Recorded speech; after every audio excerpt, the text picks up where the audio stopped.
आज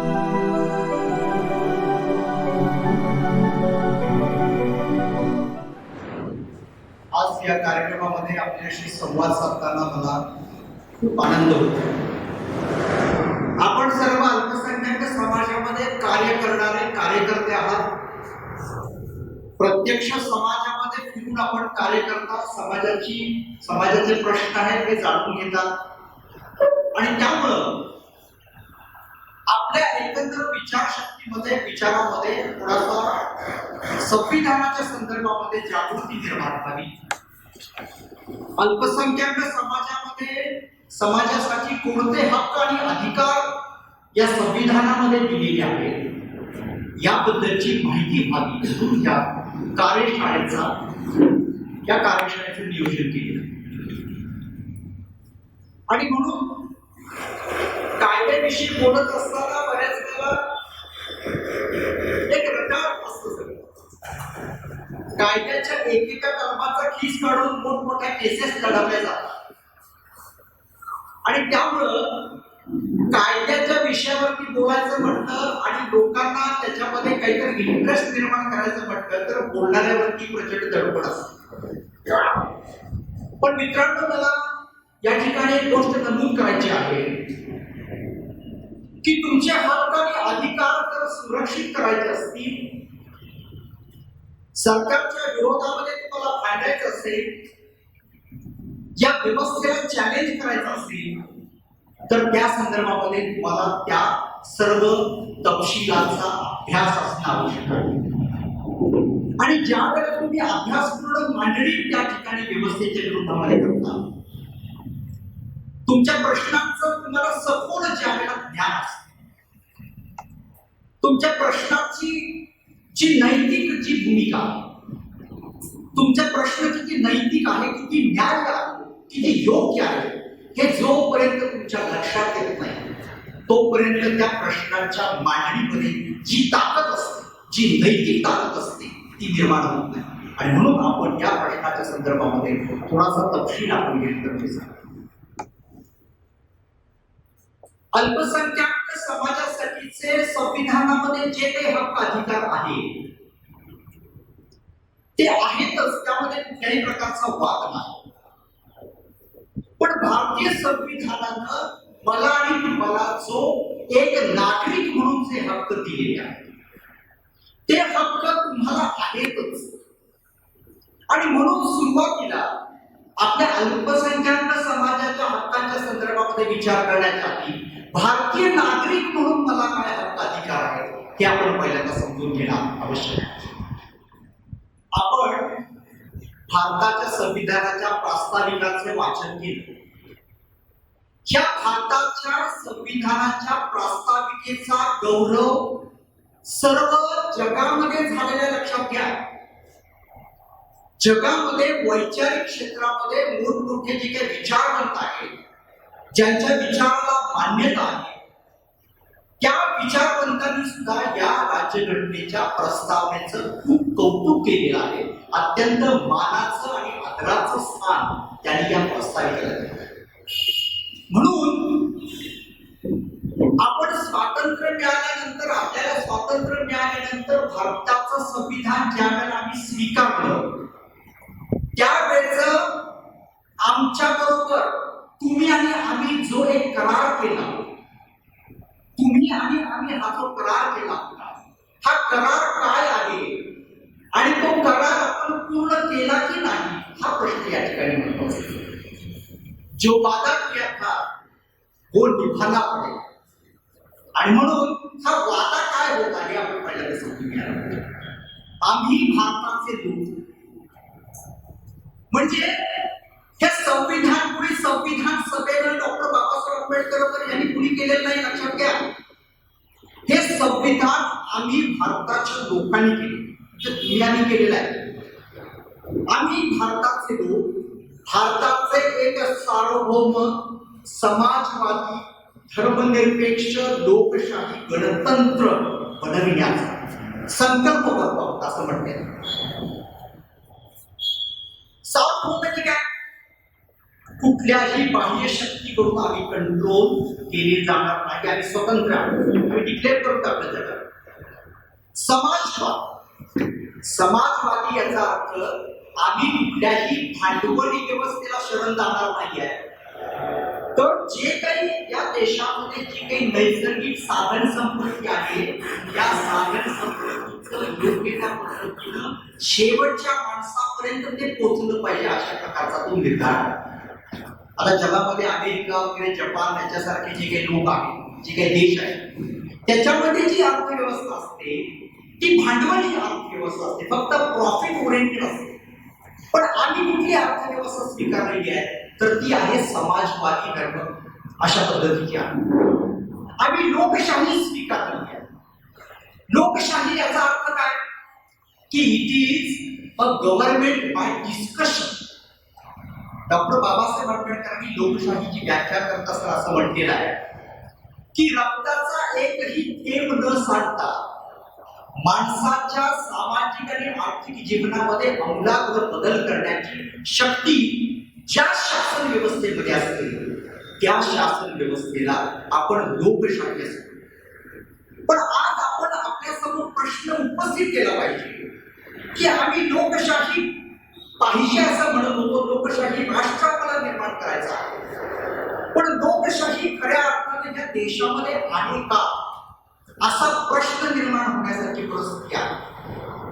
आज दिल्लीमध्ये, पंजाबमध्ये आणि हरियाणामध्ये आणि महाराष्ट्रामधून सुद्धा काही शेतकरी त्या ठिकाणी त्यांच्या प्रश्नासाठी गेलेले आहेत की शेतीच्या संदर्भातले जे काही कायदे आहेत हे कायद्याला विरोध करण्यासाठी गेले जवळ 50-55 दिवस त्या ठिकाणी हे शेतकरी आहेत.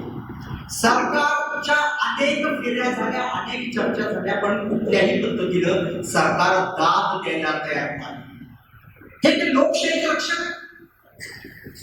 लोकशाहीमध्ये सार्वभौम सत्तेचं केंद्र ही जनता असते. लक्षात घ्या. तुम्ही आम्ही असतो, आम्ही लोकांना आमदार खासदार बनवतो, आम्ही मेन असतो, आम्ही मुख्य असतो.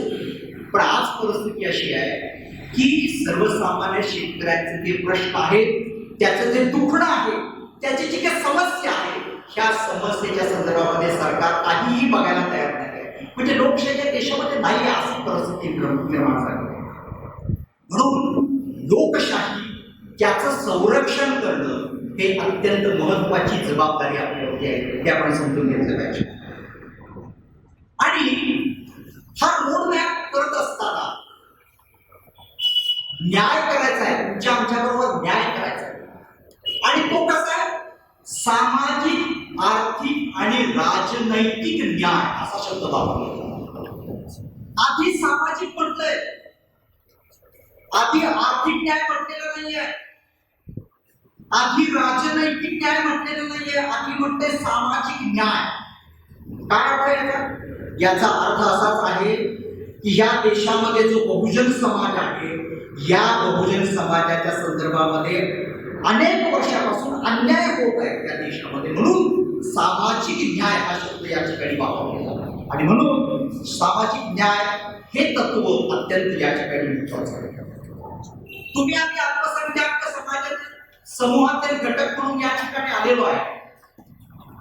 का बरोबर या ठिकाणी आपण येण्याचं प्रयोजन काय?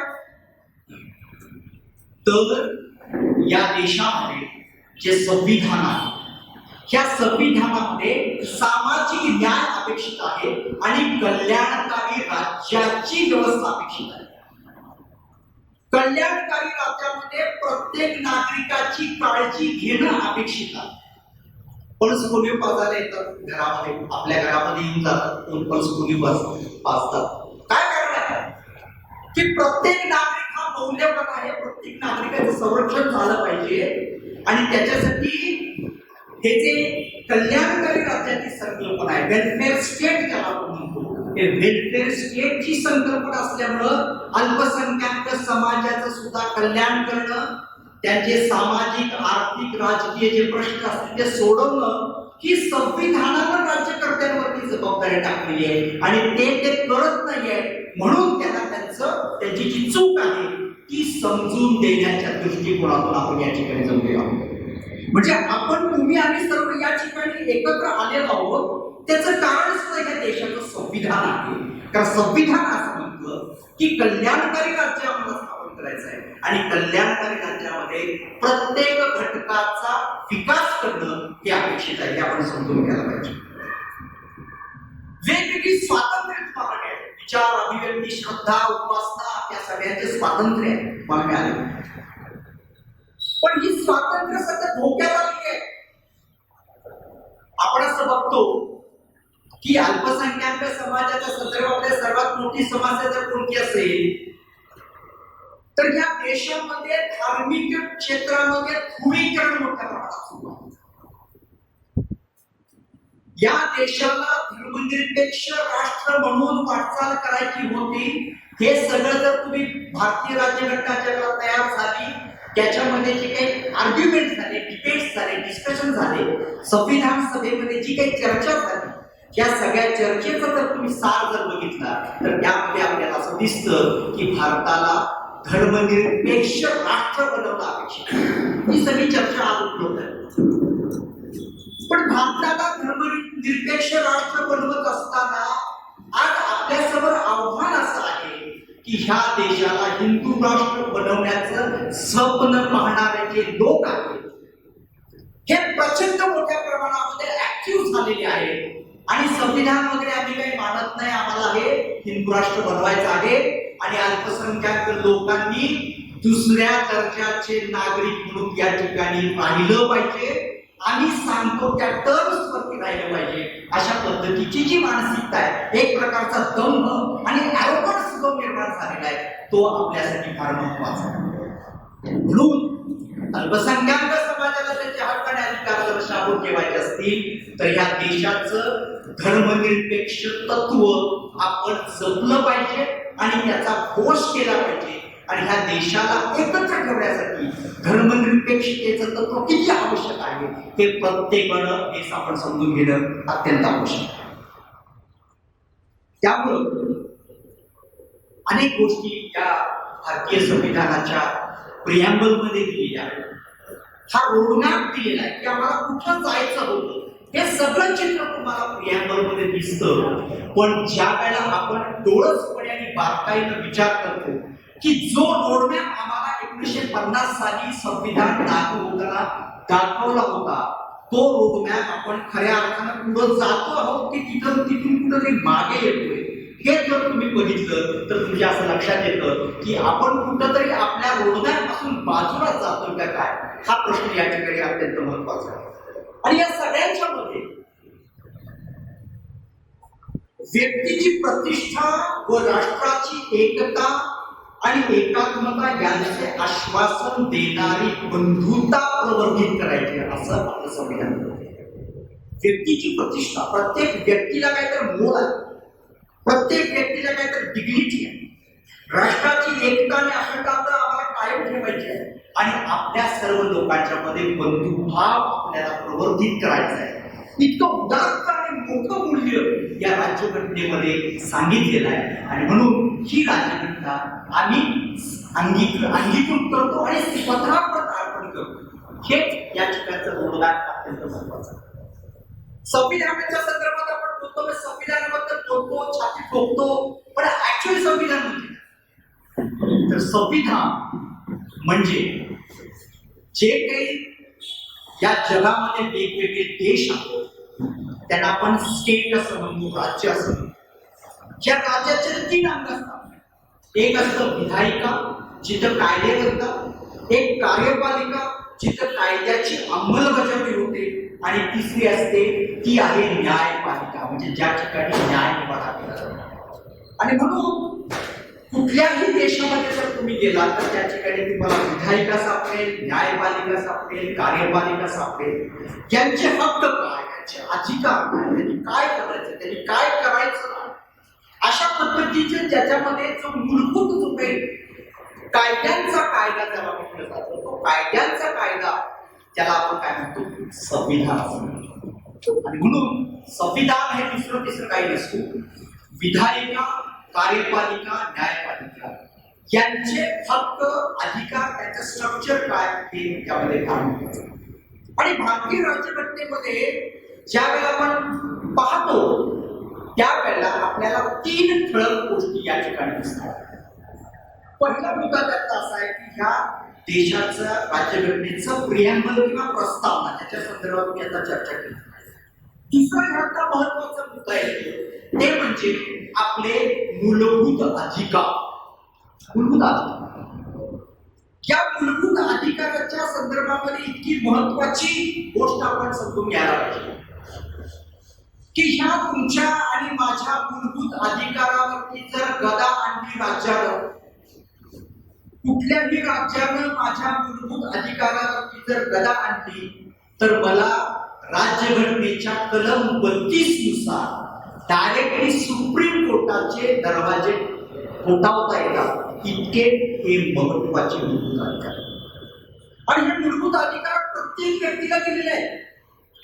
हे मायनॉरिटी लोकांना दिलेले आहेत, हे नॉन मायनॉरिटी लोकांना दिलेले आहेत, हे सिटीजनला दिलेले आहेत, नागरिक लोकांना दिलेले आहेत आणि जे नागरिक नाहीत त्या लोकांना सुद्धा हे अधिकार मिळालेले आहेत. हे अत्यंत महत्वाचे आणि हे मूलभूत अधिकार अशा पद्धतीचे आहेत की कुठलंही सरकार सत्तेवरती आलं, कुठलंही सरकार सत्तेवरती आल्याने त्यांच्याकडे जर पाशवी जर त्यांच्याकडे बहुमत असेल तरी सुद्धा ते त्यांच्या पाशवी बहुमताच्या द्वारे या मूलभूत अधिकारावरती अतिक्रमण करणार नाहीत अशा पद्धतीची योजना या राज्यघटनेने म्हणून आणि ह्या राज्यघटनेमध्ये कलम 13 अत्यंत महत्वाचं आहे.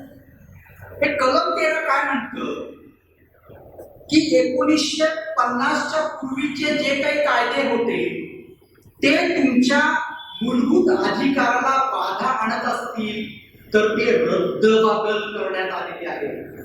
म्हणजे याचा अर्थ सोप्या भाषेमध्ये असा आहे की इथून पुढं 1950 पासून या सरकारला असा कोणताही कायदा करता येत नाही की जो तुमच्या आणि माझ्या मूलभूत अधिकाराचं हरण करेल किंवा ते निष्ठ करेल. इतकं महत्वाचं आहे. म्हणून त्यावेळेला मूलभूत अधिकाराकडे ज्या वेळेला जातो त्यावेळेला हे जे कलम 13 अत्यंत महत्वाचं आहे. त्या एका कलमानं व्यक्तीच्या मूलभूत अधिकारावरती गदा आणणारी जी काही कलम पूर्वी होती आणि नंतर येणारी जी काही कलम असतील ती पूर्णपणे नष्ट करण्याचं काम या कलम 13 ने केलं. कलम 14 हा समतेचा अधिकार देणार म्हणजे कायद्यासमोर सर्व लोक समान आणि प्रत्येक व्यक्तीला कायद्याचं योग्य त्या पद्धतीचं संरक्षण अशा पद्धतीचा हा कलम 14 दिलेला आहे. कलम 15 धर्म, जात, लिंग, वंश, जन्मस्थान या कुठल्याही मुद्द्यांवरून तुमच्या आणि माझ्या बरोबर भेदभाव केला जाणार नाही अशा पद्धतीचं हे कलम 15 या अत्यंत महत्वाचं.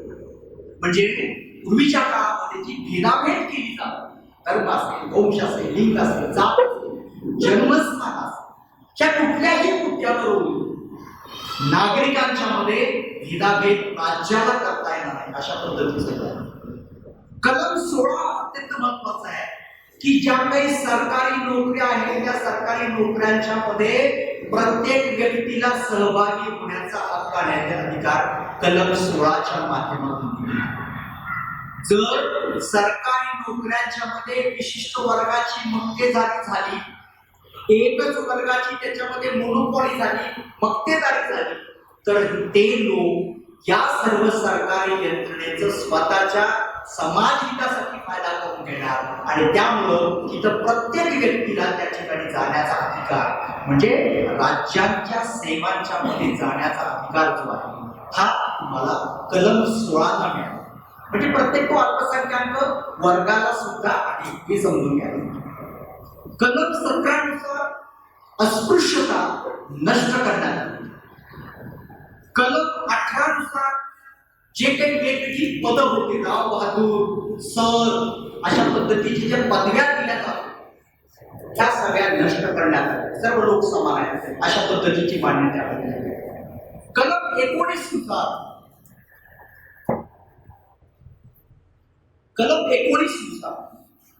तुम्हाला वेगवेगळे स्वातंत्र्य, वेगवेगळे व्यवसाय करणं, राहणं, वेगवेगळ्या ठिकाणी जाणं, बोलणं, या सगळ्या गोष्टी त्याच्यामध्ये तुम्हाला कलम 19 नुसार मिळाला. कलम 21 नुसार तुम्हाला जीविताचा हक्क मिळाला. म्हणजे कोणत्याही व्यक्तीचं स्वातंत्र्य जर तुम्हाला हिरावून घ्यायचं असेल तर तुम्हाला ते एक कायदेशीर प्रक्रिया पूर्ण केल्याशिवाय तुम्हाला त्याच्यामध्ये बदल तुम्हाला व्यक्तीचं स्वातंत्र्य. कलम 21 right to life and personal liberty असं देतात. आणि हे कलम अत्यंत महत्वाचं आहे. कोणत्याही व्यक्तीचं स्वातंत्र्य आणि जीवित तुम्हाला जर हरण करायचं असेल, स्टेटला हरण करायचं असेल तर त्यावेळेला योग्य त्या प्रकारची कायदेशीर प्रक्रिया तुम्हाला करावी लागेल. अशा पद्धतीचं ते असे अनेक कलम त्याच्यामध्ये फार मी डिटेलमध्ये जाणार नाही. 25 जे आहे हे धर्माचा अधिकार होणार. म्हणजे तुम्ही ज्या धर्माचे आहात त्या धर्माची तत्व उच्चारणे, त्याचे जे काही पेहराव असतील ते तुम्ही धारण करणं, त्याचा प्रचार आणि प्रसार करणं, हे सगळ्या गोष्टी तुम्हाला कलम 25 नुसार मिळतात. पण त्याच्यामध्ये मुद्दा असा आहे की त्याच्यामध्ये public health, decency and morality, नैतिकता, हे त्याच्यावरती मर्यादा ठेवली. बऱ्याच वेळेला अल्पसंख्याक समाजाचा जर विचार केला तर ते धर्माच्या संदर्भामध्ये खूप त्यांच्यामध्ये एक प्रकारचं एक ज्याला आपण एक सेन्सिटिव्ह मुद्दा म्हणतो. धर्माचा प्रत्येक व्यक्तीला हक्क आहे, अधिकार आहे. धर्माचा प्रचार आणि प्रसार करण्याचा अधिकार या राज्यघटनेनं अल्पसंख्याक समाजाला दिलेला आहे.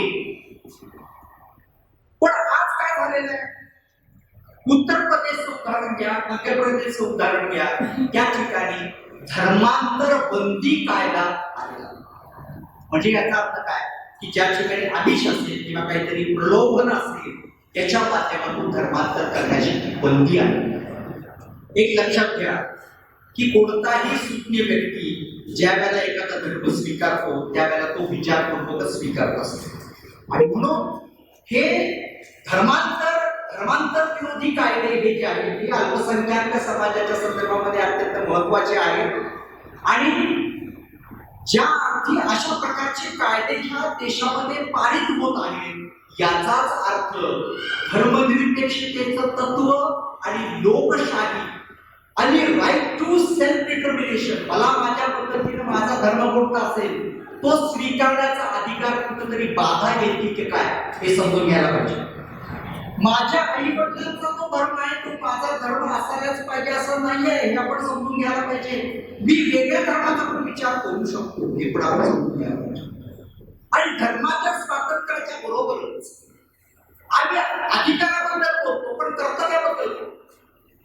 आम्हाला प्रत्येक नागरिकाला भारतीय संविधानानं काही कर्तव्य पण दिलेली आहे. आणि ते कर्तव्य कोणतं आहे? पहिलं कर्तव्य असं आहे की राज्यघटनेचा सन्मान ठेवला पाहिजे. राज्यघटनेचा सन्मान करणं हे प्रत्येक नागरिकाचं कर्तव्य आहे, हे आपण समजून घ्यायला पाहिजे. आणि माझ्या देशाचा झेंडा, माझ्या देशाचं चिन्ह याबद्दल पण मला अभिमान असावा. त्याचसोबत माझ्यामध्ये शास्त्रीय दृष्टिकोन असायला पाहिजे. स्पिरिट ऑफ एन्क्वायरी म्हणजे चौकस बुद्धी असायला पाहिजे. म्हणजे तुम्ही धर्माच्या संदर्भामध्ये ज्याला बोलत असतो त्याच वेळेला ही तुमच्यावरती कर्तव्य सुद्धा अशी आहे की स्पिरिट ऑफ एन्क्वायरी, चिकित्सक वृत्ती तुमच्यामध्ये आली पाहिजे. तुम्ही समाज सुधारण्याचा विचार केला पाहिजे, तुम्ही मानवतेचा विचार केला पाहिजे. अशा पद्धतीचे अधिकार सुद्धा आहे. म्हणजे ज्या वेळेला आपण हक्कांच्या बद्दल बोलतो त्यावेळेला कर्तव्य सुद्धा महत्वाचे आहे. आणि ह्या कर्तव्यामध्ये जे काही छोटे मोठे भेद आपल्या भारत देशामध्ये आहेत हे सगळे छोटे मोठे भेद विसरून आपण युनिव्हर्सल ब्रदरहूड किंवा कॉमन ब्रदरहूड म्हणजे तू आणि मी भाऊ आहेस, तू आणि मी बंधू आहोत, अशा पद्धतीची भावना सुद्धा विकसित करणं हे सुद्धा कर्तव्य राज्यघटनेने आपल्यावरती दिलेलं आहे. हे पण समजून घ्यायला पाहिजे. म्हणजे आम्ही अल्पसंख्याक म्हणून धार्मिक ध्रुवीकरणाचा विचार करत असताना मी एक नागरिक म्हणून माझ्या मनामध्ये ब्रदरहुडची भावना डेव्हलप करणं हे सुद्धा अत्यंत महत्वाचं आहे. हा बॅलन्स आपण समजून घेणं फार गरजेचं. आणि मग नंतर आपण मी डायरेक्ट येतो की जे काही अल्पसंख्याक समाजाच्या संदर्भामध्ये जे काही हक्क अधिकार मिळाले त्याच्यामध्ये कलम 29 अत्यंत महत्वाचा आहे.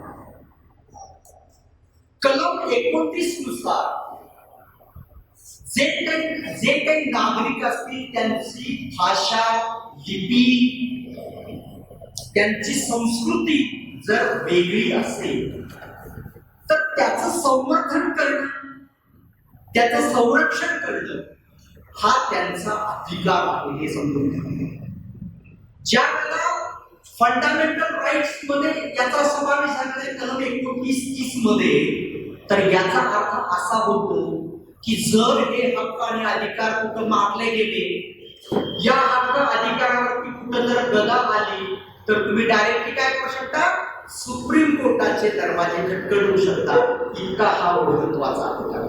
म्हणजे हा जो अधिकार या भारतीय संविधानामध्ये 2 प्रकारच्या अल्पसंख्याक लोकांचा उल्लेख येतो. एक धार्मिक अल्पसंख्याक आहे, एक भाषिक अल्पसंख्याक. आता फॉर एक्झाम्पल आपले शीख बांधव या ठिकाणी आहे. शीख बांधव ज्या वेळेला महाराष्ट्रामध्ये आले तर त्यावेळेला ते धार्मिक अल्पसंख्याक राष्ट्रीय पातळीवरती आहेत, त्याचबरोबर ते इथं भाषिक अल्पसंख्याक. म्हणजे आपण महाराष्ट्रातले लोक जर पंजाबमध्ये गेलो तर आपण त्या ठिकाणची कोण होणार आहे, त्या ठिकाणची भाषिक अल्पसंख्याक होणार आहे. म्हणजे भारतीय संविधानामध्ये 2 प्रकारच्या मायनॉरिटीचा उल्लेख होतो. एक धार्मिक अल्पसंख्याक आणि दुसरा आहे भाषिक अल्पसंख्याक. म्हणून जे कोणी धार्मिक अल्पसंख्याक आहेत, ह्या धार्मिक अल्पसंख्याक लोकांना त्यांची संस्कृती, त्यांची भाषा, त्यांची लिपी याचं संवर्धन करण्याचा आपला अधिकार जो आहे हा भारतीय राज्यघटनेनं दिलेला आहे. हे आपण समजून घ्यायला पाहिजे. कलम 29 नुसार जे काही अल्पसंख्याक लोक आहेत त्यांना त्यांच्या आवडीच्या शैक्षणिक संस्था काढण्याचा अधिकार प्राप्त झालेला हे पण आपण समजून घेणं फार आवश्यक आहे असं मला वाटतं.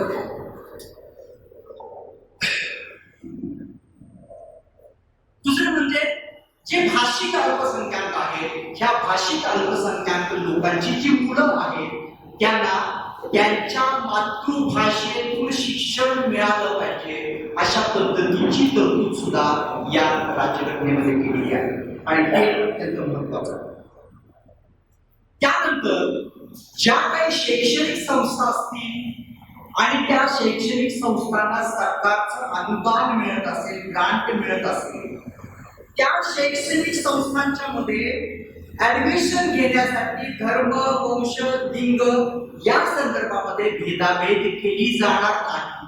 म्हणजे याचा अर्थ अल्पसंख्याक लोकांनी स्थापन केलेल्या शैक्षणिक संस्था ज्या आहेत या शैक्षणिक संस्थांना अनुदान देते वेळी राज्य भेदाभेद करणार नाही. अशा पद्धतीचा हे हक्काधिकार आहे, अत्यंत महत्वाचे आहे. ते आपण समजून घ्यावं. आपण प्रियांबल बद्दल बघितलं, मूलभूत अधिकारांच्या बद्दल बघितलं. मूलभूत अधिकार जर तुम्हाला प्राप्त झाले नाही तर सुप्रीम कोर्टाचे दरवाजे ठोठावण्याची सुद्धा तुम्हाला संधी आहे हे पण आपण पाहिलं. पण या बरोबरच आपण मागणी का करतोय याचं संविधानामध्ये त्याचा उल्लेख कुठं आहे आणि त्याचं ज्याला आपण पाठबळ म्हणतो हे कुठं आहे हे आपण समजून घ्यायला पाहिजे. यामध्ये भारतीय राज्यघटनेच्या कलम 4 मध्ये directive principle of state policies म्हणजे मार्गदर्शक तत्व दिले. डायरेक्ट आपण काय म्हणतो, directive principle of state policies किंवा मार्गदर्शक तत्व ही अत्यंत महत्वाची आहे. तर ही मार्गदर्शक तत्व जी आहेत ह्या मार्गदर्शक तत्वांच्या संदर्भामध्ये आपल्याला कोर्टामध्ये जाता येत नाही. मूलभूत अधिकारावरती जर गदा आली तर तुम्ही सुप्रीम कोर्टामध्ये जाऊ शकता, पण मार्गदर्शक तत्व जे आहे याचं जर हरण झालं तर तुम्हाला सुप्रीम कोर्टामध्ये किंवा कुठल्याही कोर्टात अशी तरतूद यामध्ये आहे. तर फंडामेंटल राईट्स आणि डायरेक्ट प्रिन्सिपल मध्ये काय फरक आहे? तर फंडामेंटल राईट्स किंवा मूलभूत अधिकार जर काय म्हणतं, सरकारला असं सांगतं की तुम्ही ह्या गोष्टी करू नका, पण मार्गदर्शक तत्व काय म्हणतं की सरकारला म्हणतं की तुम्ही ह्या गोष्टी करा.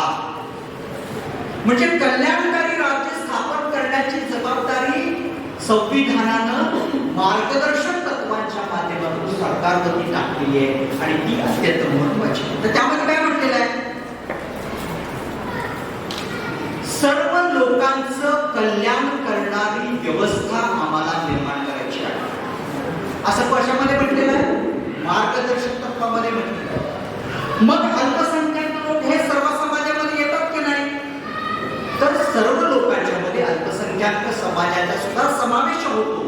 म्हणून आपलं गाऱ्हाण जे आहे, आपली जे फंडामेंटल आपली जी मागणी आहे, त्याचं कुठं तुम्हाला रिफ्लेक्शन मिळतं संविधानामध्ये? ते मिळतं directive principle of state policies मध्ये.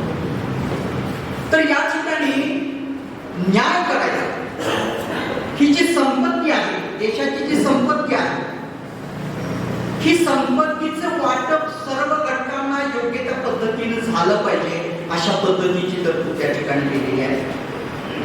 आपल्या देशामध्ये जाती व्यवस्था, विषमता या सगळ्या गोष्टी असल्यामुळं उत्पन्नामध्ये प्रचंड मोठी तफावत आहे.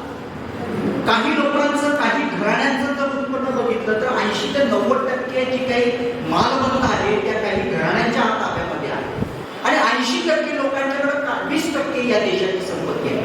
आणि म्हणून अशी जी उत्पन्नातली जी तफावत आहे, उत्पन्नातली दरी जी आहे, ही जर दरी जास्त काळ जर राहिली तर लोकशाही टिकू शकत नाही. म्हणून ही जी उत्पन्नातली दरी आहे ही कमी करणं आवश्यक आहे आणि त्यासाठी मार्गदर्शक तत्वामध्ये असं म्हटलेलं आहे की वेगवेगळ्या लोकांच्या मध्ये, वेगवेगळ्या समूहांच्या मध्ये जी उत्पन्नाची दरी आहे ती कमी करणं अत्यंत महत्वाचं आहे. लोकांच्या दर्जांमध्ये समानता, असमानता, जाती व्यवस्था असल्यामुळे काही लोक जन्मानं श्रेष्ठ समजले जातात, काही लोक जन्मानं कनिष्ठ समजले जातात. आणि अशा पद्धतीची जर व्यवस्था असेल तर अशा पद्धतीची व्यवस्था लोकशाहीमध्ये टिकू शकत नाही. आणि म्हणून वेगवेगळ्या प्रकारची जी संधी उपलब्ध आहे, प्रत्येक व्यक्तीला स्वतःचा विकास करण्याची जी संधी आहे, ही संधी आपल्याला प्रत्येक समूहाला योग्य त्या पद्धतीने मिळत नाही.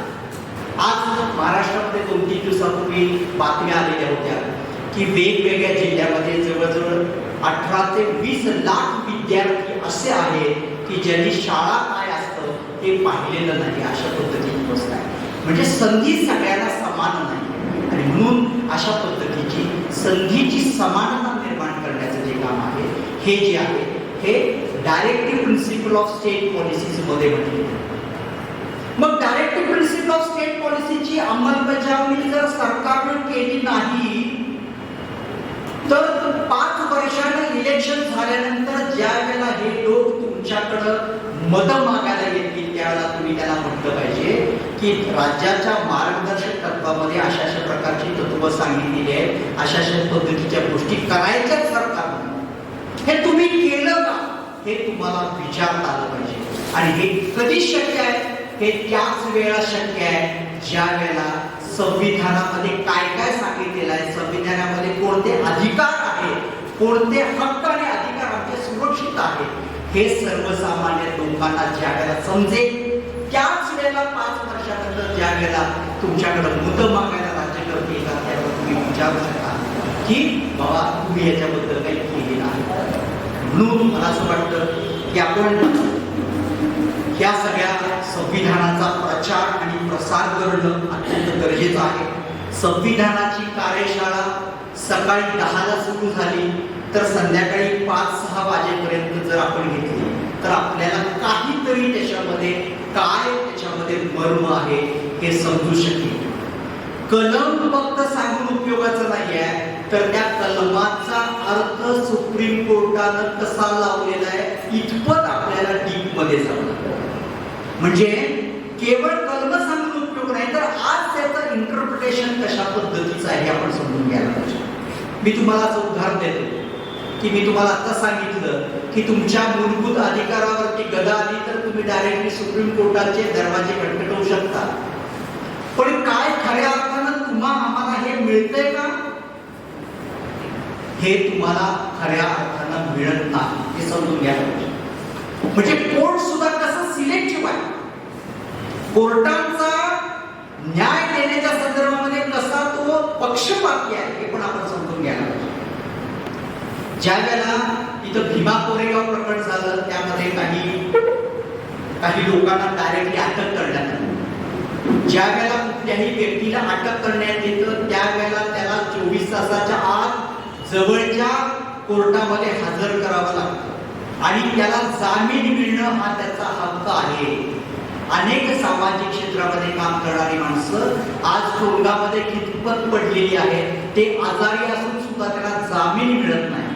पण ज्या वेळेला अर्णब गोस्वामीला ज्यावेळेला अटक होते आणि ज्या वेळेला तो सुप्रीम कोर्टामध्ये जातो त्यावेळेला सुप्रीम कोर्ट इमिडिएटली कलम 32च्या अंतर्गत त्याला रेमेडी देतं, त्याला सोडतं, त्याला बेल देतं. बेलचं महत्व सांगतं, कलम 32चं महत्व सांगतं.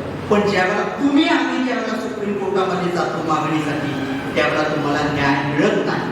ह्या सगळ्या गोष्टी या आपल्यासाठी अत्यंत गंभीर आहेत हे आपण समजून घ्यायला पाहिजे. आणि म्हणून जितक्या प्रमाणामध्ये संविधानाच्या संदर्भामध्ये जागृती निर्माण होईल, संविधान हा अत्यंत महत्वाचा ग्रंथ आहे आणि त्याच्या माध्यमातून आमचं सार्वजनिक जीवन हे आपण जगणार आहोत अशी भावना जास्तीत जास्त सर्वसामान्य लोकांच्या मनामध्ये जोपर्यंत निर्माण होत नाही आहे तोपर्यंत तुमचे आमचे हक्क अधिकार हे शाबूत राहणार नाही हे आपण समजून घ्यायला पाहिजे.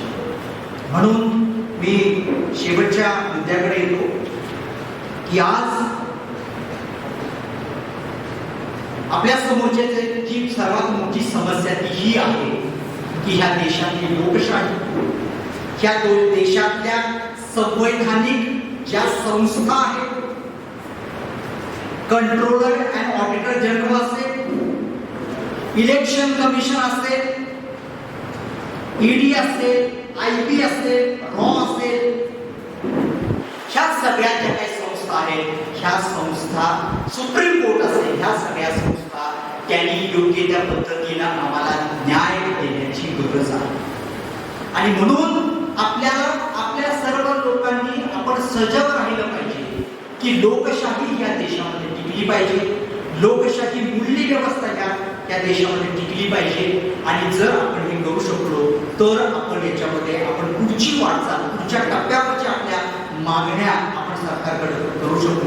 पण आपल्या सर्वात महत्वाची गोष्ट अशी आहे की ह्या देशाचं जे धर्मनिरपेक्षतेचं तत्व आहे हे आपण अबाधित ठेवू शकतो का, हा आपल्या समोरचा फार महत्वाचा प्रश्न आहे. या देशामध्ये आपण कॉमन ब्रदरहुड बद्दल बोलतोय, आपण सर्वजण समान आहोत, सर्वजण भाऊ आहोत, अशा पद्धतीची भावना तुम्ही आम्ही निर्माण केली पाहिजे असं संविधान म्हणतं.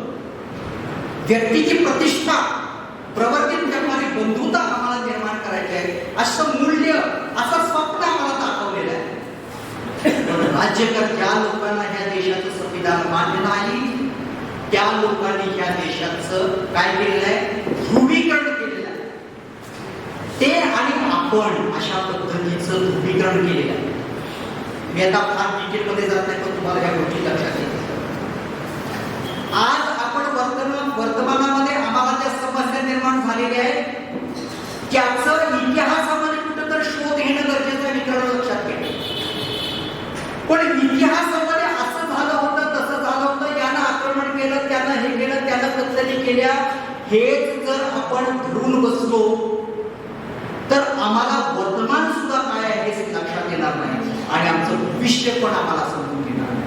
म्हणून आम्हाला आमचं वर्तमान समजून घेत असताना इतिहासामध्ये काय घडलेलं होतं याचा फक्त आपल्याला धांडोळा घ्यायचा आहे आणि इतिहासामध्ये त्या गोष्टी ज्या चुका झाल्या त्या चुका टाळून आम्हाला भारताला एक आधुनिक लोकशाही राष्ट्र म्हणून पुढे न्यायचं आहे. पण काही लोक फक्त इतिहास उगाळून, त्यांच्या सोयीचा इतिहास उगाळून आमची डोकी भडकवत आहेत आणि आमच्यामध्ये ते आणि आपण अशा पद्धतीचा जो भेद निर्माण करण्याचा प्रयत्न करत आहे तो आपण आणून मांडला पाहिजे आणि सतत आपण त्यांच्या जाळ्यामध्ये फसणार का, त्यांनी टाकलेल्या डावामध्ये आपण फसणार का संविधानाच्या माध्यमातून आम्ही त्यांच्यावरती त्यांचं जे काही विष आहे त्याचा उतारा आम्हाला संविधानामध्ये मिळतोय का हे समजून घेतलं पाहिजे. ज्यावेळेला एखाद्या व्यक्तीला विषबाधा होते त्यावेळेला त्या विषावरती जर ते जालिम जर विष असेल तर त्याला तुम्हाला जालिम उतारा असावा लागतो. जर जालिम उतारा जर त्या ठिकाणी नसेल तर ते विष सगळ्या अंगामध्ये भिजतं आणि मनुष्य मरून जातो. मग आपल्या समोर आज ज्या समस्या आहेत, हिंदू राष्ट्राची समस्या असतील, वेगवेगळ्या प्रकारचे भेद करण्याची जर समस्या असतील तर त्याच्यामध्ये एकमेव उतारा जर कोणता असेल तर ते आहे भारतीय संविधान. हे आपण समजून घेतलं पाहिजे. याच्या मूल्याच्या माध्यमातूनच आपल्याला या विषयावरचा उतारा मिळणार आहे. आज बघा, प्रत्येक व्यक्तीला त्यानं पुढचं आयुष्य कुणाबरोबर जगावं हा अधिकार, त्याला आपण राईट टू सेल्फ डिटर्मिनेशन असतो, हा संविधानानं दिलेला हक्क आहे. पण आज काय होतंय की आंतरधर्मीय विवाह जे आहेत त्या आंतरधर्मीय विवाह झालेली जोडपी आनंदानं त्यांचं जीवन जगत आहे. पण अशा वेळेला लव जिहाद सारखे प्रॉब्लेम्स निर्माण करून मोठ्या प्रमाणामध्ये जे काही दूषित वातावरण निर्माण करण्याचं काम चालू आहे ते सुद्धा आपण समजून घेणं अत्यंत गरजेचं आहे. म्हणून पास्टर सरांनी फार महत्वाची भूमिका मांडली. आपण भारतीय आहोत आणि अल्पसंख्याक समाजानं कायमस्वरूपी अल्पसंख्याक राहायचं नसतं हे लक्षात घेतलं पाहिजे. आणि बहुसंख्याक वर्गानं अल्पसंख्याक समाजावरती अन्याय अत्याचार करायचा नसतो. हे सुद्धा लोकशाही मोठी आहे. पण प्रश्न असा आहे की जे लोक स्वतःला बहुसंख्याक म्हणतात ते खऱ्या अर्थाने बहुसंख्याक आहेत का हा महत्वाचा प्रश्न. ते म्हणतात आम्ही बहुसंख्याक आहोत पण त्यांना ते बहुसंख्याकांचं त्यांना काय केलेलं आहे, त्यांना भुरळ घातलेली आहे. म्हणजे फॉर एक्झाम्पल हिंदू समाज जर आपण म्हटलं तर तो काय एक जिन्सी नाही आहे. त्याच्यामध्ये शेड्यूल कास्ट आहे, शेड्यूल ट्राईब्स आहेत, ओबीसी आहे, ते 12 भानगडी त्याच्यामध्ये. पण त्या सगळ्या लोकांना आम्ही बहुसंख्याक आहोत अशा पद्धतीची जी भावना त्यांच्यामध्ये निर्माण केलेली आहे हे सुद्धा आपल्याला सगळ्यांना आपण समजून घ्यायला पाहिजे.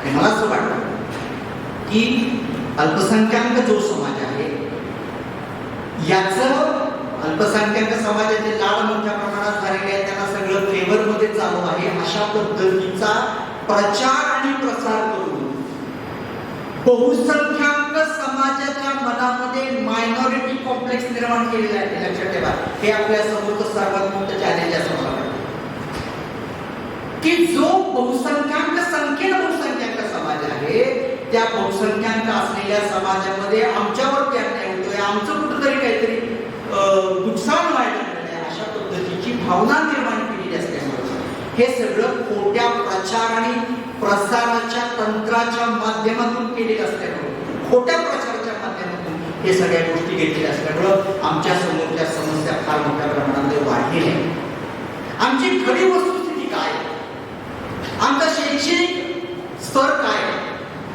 IPS IAS मध्ये आमचे काय टक्केवारी, केंद्र सरकारच्या सेवांमध्ये आमची काय टक्केवारी आहे, ग्रॅज्युएट झालेल्या लोकांच्या मध्ये आमची काय टक्केवारी आहे, पोस्ट ग्रॅज्युएट झालेल्या लोकांच्या मध्ये आमची काय टक्केवारी आहे, वर्कफोर्स मध्ये आमचं काय टक्केवारी आहे. या सगळ्या गोष्टीचं उकल आपल्याला मला वाटतं की सज्जन कमिटीच्या रिपोर्टमध्ये मोठ्या प्रमाणात सगळे आले आहे.